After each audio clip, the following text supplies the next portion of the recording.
Prime Minister Modi is flying to Malaysia, and this is not just another handshake and photo op situation. There's drama, there's history, there's serious geopolitics, and there's a controversial preacher India has been chasing for almost a decade. 7th February 2026, that's when Prime Minister Modi lands in Kuala Lumpur. 2 days, packed schedule, maximum impact. This is his third Malaysia trip as Prime Minister. But here's what makes it different. Last August, India and Malaysia became comprehensive strategic partners. It might sound like a boring diplomatic jargon, but in geopolitical terms, that's basically changing your relationship status from its complicated to its exclusive. It means serious business. Hello and welcome. You're watching Statecraft with me, Geeta Mohan.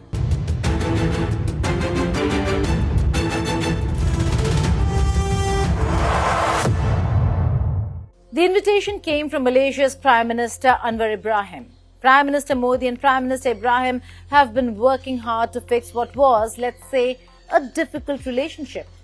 So what's actually happening during these 2 days?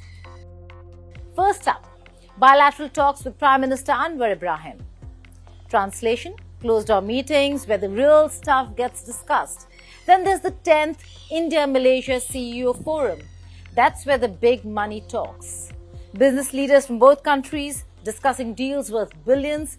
Think infrastructure, tech, trade, investments. But here's the main event, the thing that's got everyone buzzing. A massive community gathering, 15,000 Indians, one venue, one speech. And rumor has it, Malaysia's Prime Minister might actually join Modi on stage.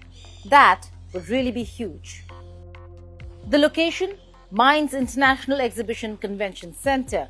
More than 60 Indian community groups have organized this. They're calling it Selamat Datang Modiji. That's Malay for Welcome Modi. The energy is going to be absolutely electric. First, let's talk about why Malaysia matters so much to India. 2.9 million. That's how many people of Indian origin live in Malaysia.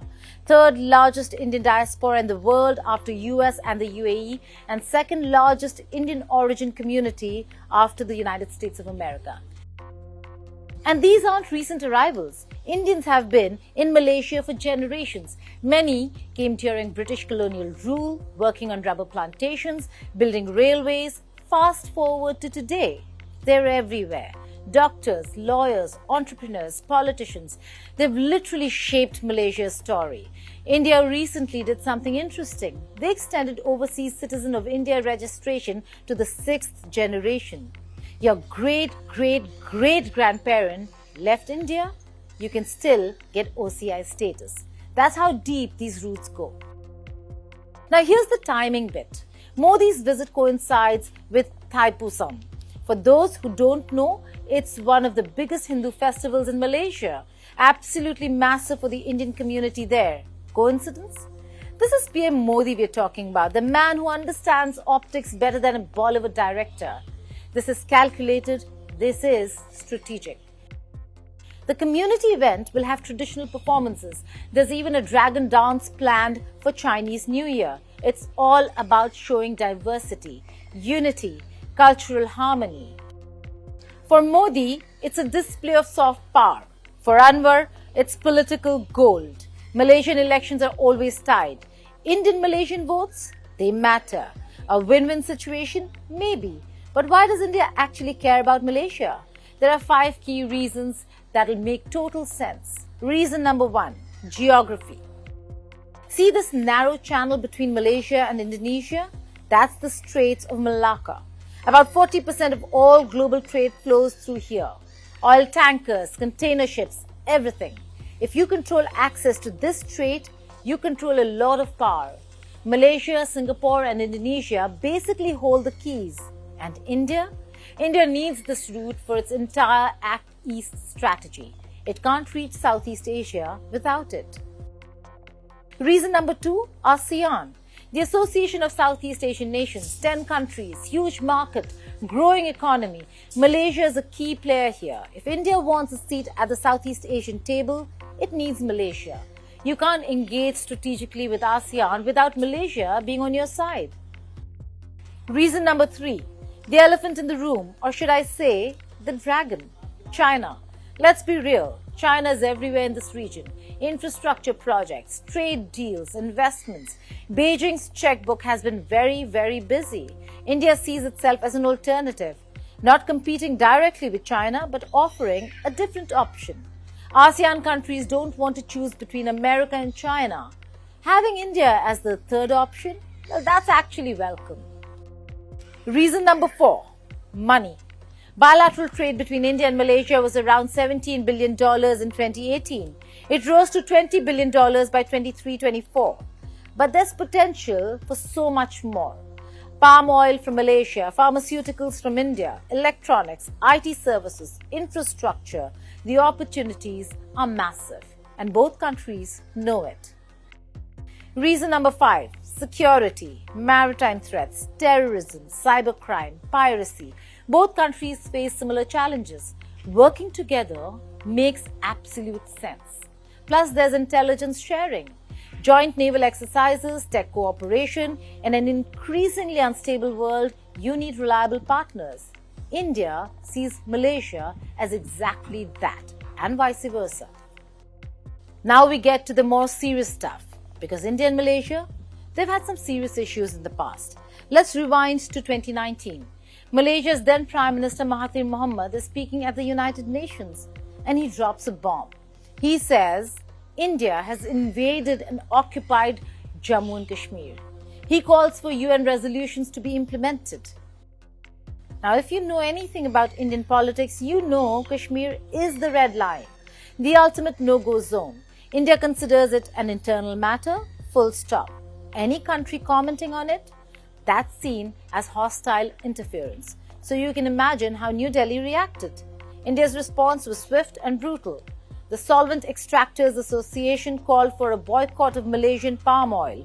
Remember, India was Malaysia's biggest palm oil buyer. United Nations. Now, despite UN resolution on Jammu and Kashmir, the country has been invaded and occupied. There may be reasons for this action, but it is still wrong. The problem must be solved by peaceful means. India should work with Pakistan to resolve this problem. Ignoring the UN would lead to other forms of disregard for the United Nations. This wasn't just a slap on the wrist, this was economic warfare. Malaysian palm oil futures tanked, trade worth billions was suddenly at risk. But Mahathir, he didn't back down. He said Malaysia speaks its mind and doesn't retract statements. He argued that if countries don't follow UN resolutions, what's the point of the UN? Fair point. But India doesn't care about UN resolutions in Kashmir. It's been India's position for decades. So this became a full-blown diplomatic crisis. The unofficial boycott worked. Malaysia felt the pain. They tried to smooth things over by offering to buy more Indian sugar and buffalo meat. But the damage already done. Mahathir himself called it a trade war. Cut to 2024. New Malaysian Prime Minister Anwar Ibrahim. He visits Pakistan in early 2024 and guess what he mentions? Kashmir. Again. He was in a tricky spot. Malaysia has a massive Muslim population. Pakistan is a key partner. He can't just ignore Kashmir completely. His statement was more diplomatic this time. He said, Malaysia supports UN Security Council resolutions. Human rights are a priority, but the matter should be resolved amicably through acceptable channels. Translation: we have to say something about Kashmir because of domestic politics, but we really don't want to upset India. Classic diplomatic tightrope walk. But here's the good news. August 2024, Anwar visits India and the vibe completely changes. Modi and Anwar have extensive talks. They upgrade the relationship to comprehensive strategic partnership. It's like hitting the reset button. Both sides decided, look, we disagree on some things, but let's focus on what we agree on. Both leaders understand that the Kashmir issue will not disappear, but it's not going to derail the entire relationship anymore. Perdana Menteri Narendra Modi ji, namaskar, and Thank you very much, Excellencies. This is a very important personal visit, and also on behalf of the Malaysian government, because Perdana Menteri Narendra Modi ji is Meri Dosti. Not only is Prime Minister, but is my brother. And as I've said to him personally and to the colleagues, his friendship is sincere, not only when I'm Prime Minister, but when I was just nobody. He was very kind as a true friend. And that, of course, is most meaningful to me and my delegation and to the country. And that makes all our deliberations and discussions rather easy. We have agreed to enhance further and make it a comprehensive strategic partnership. Yes, Malaysia and India, from the days of Jawaharlal Nehru and Tunku Abdul Rahman, has established good relations. But we realize under our generation that this must be further strengthened in a multitude of areas, which covers, as the Prime Minister has rightly put, digital and investments and trade in construction and modern agriculture, education, research, in all fields, including military collaboration in terms of joint operations to safeguard our borders, and we look forward to that further enhanced relations. Now it's time to talk about the other elephant in the room, or more accurately, the preacher in Malaysia, Zakir Naik. If you don't know his name, you're about to find out. Born in Mumbai, Islamic preacher, founder of the Islamic Research Foundation, for years, Zakir Naik was everywhere on TV. Religious lectures, debates, huge following. Some loved him, others not so much. Indian government? Definitely in the not so much category. They accuse him of some very serious stuff: money laundering, hate speech, inciting extremism. We're not talking minor charges here. 2016, the National Investigation Agency, that's NIA, files charges. They claim he laundered $28 million. They say his speeches promoted hatred between religious groups.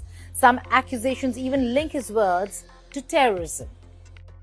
And what does Zakir Naik do? He leaves India in 2016, straight to Malaysia.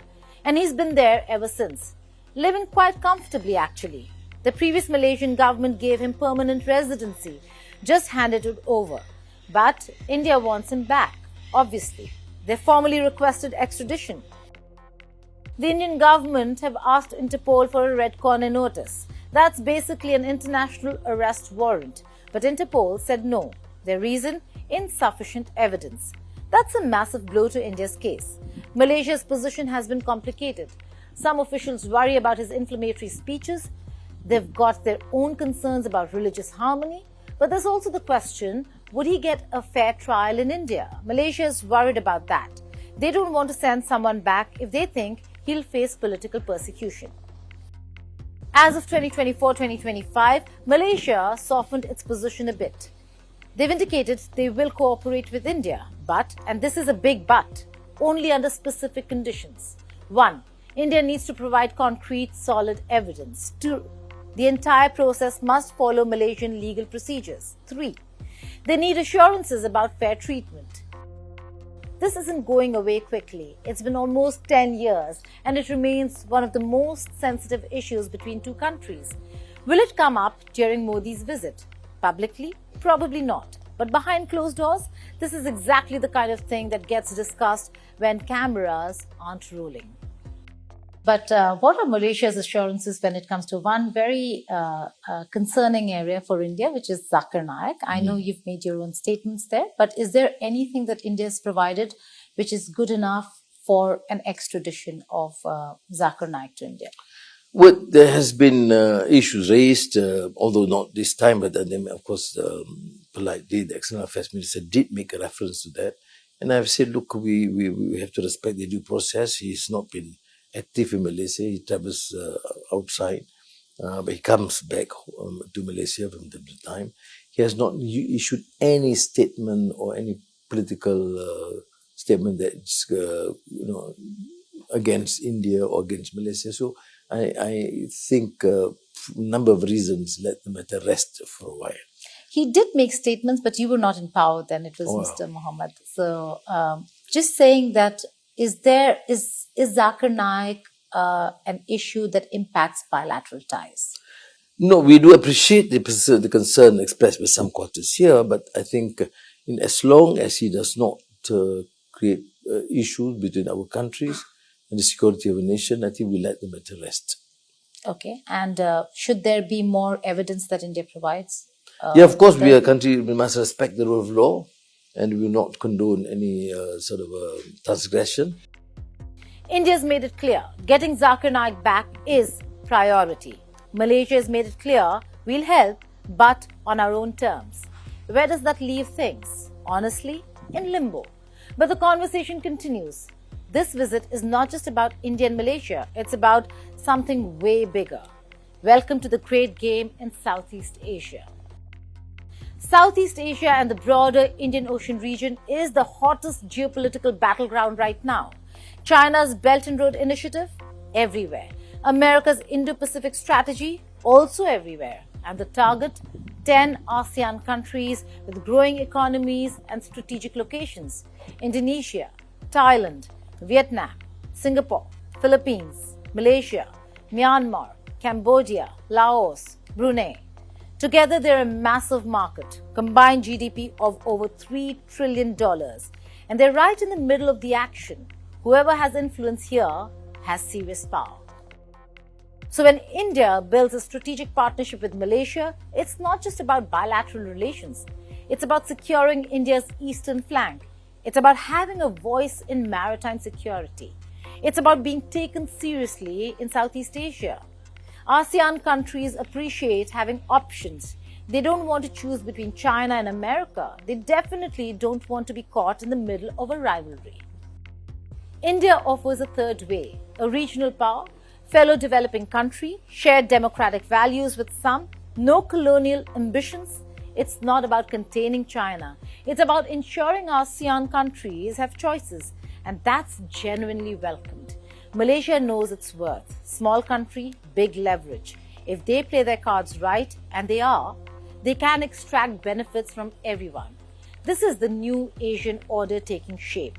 Multipolar, fluid, complex, no single power dominates completely. But what happens after Modi leaves Malaysia? The follow-up will be the real test of where this partnership is heading. Will promised agreements actually materialize? Will trade increase? Will PM Modi be able to extradite Zakir Naik back to India? These are the markers of whether this is a genuine partnership or just photo ops. India and Malaysia have a relationship that's, let's say, layered. On the one hand, there's genuine warmth, 2.9 million people of Indian origin in Malaysia, shared history, cultural connections, family ties. That's real. That matters. On the other hand, there's business, billions in trade, investment opportunities, strategic partnerships, and then there's the big picture stuff. Geopolitics, China's rise, ASEAN dynamics, maritime security. India needs Malaysia. Malaysia needs India. It's strategic necessity wrapped in economic opportunity. But, and here's the reality check, there are also massive complications. The Kashmir issue isn't going anywhere. Zakir Naik case is a tricky one. These issues don't just disappear because leaders shake hands. We've seen how quickly things can go south. One UN speech about Kashmir led to a trade war. Politics and economics are inseparable. One wrong move and bilateral relations can freeze overnight. For India, what matters is Southeast Asia. Act East policy isn't just a slogan. It's about building real, lasting relationships in the region. Malaysia is absolutely central to that. Modi's Malaysia visit is a bet on the future. Will every bilateral issue be magically fixed in 2 days? This is international relations, not a Bollywood movie. But it's a step forward, and sometimes that's all you need. In a world where geopolitics is getting messier by the day, partnerships like this matter.